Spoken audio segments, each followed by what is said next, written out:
ক্ষমতার মোহে মানুষ অন্ধ হয়ে কেই না করে। একজন সম্ভ্রান্ত মুসলিম ফ্যামিলি থেকে উঠে আসা একজন নারী যখন বলে, "জাকাতের চেয়ে ফেতরার চেয়ে চাঁদা ভালো।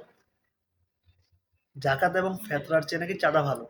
তখন আমার কথা হলো, চাঁদাবাজি করে যদি এতই ভালো হয়, তাহলে আল্লাহ তো চাঁদাবাজির বিধান রাখতো। আল্লাহ তো ধনীদের উপর জাকাত ফরজ করতো না, ফেতরা ফরজ করতো না। কেন করেছে? কারণ এই জাকাত এবং ফেতরার টাকাটা দিয়ে যারা এটার হকদার, যারা গরিব নিম্নবিত্ত মানুষ আছেন, ওনাদের এটা হক। এখন ওইটারে উনি ক্ষমতার মোহে পইড়া নিজের দল হোক বা যে কাউকে খুশি করার জন্য বলে থাকলো, বলছেন তো কথাটা।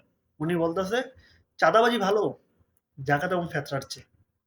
আফসোস লাগে একজন মুসলমানের সন্তান হয়ে এই ধরনের কথা যখন বলে, তখন ওনার ধর্মীয় জ্ঞান কতটুকু আছে এটার উপরেও প্রশ্ন উঠে আসে। হ্যাঁ, ঠিক আছে, উনি ব্যক্তিগত লাইফে ওনার পিএইচডি থাকতে পারে, এটা থাকতে ওইটা থাকতে পারে।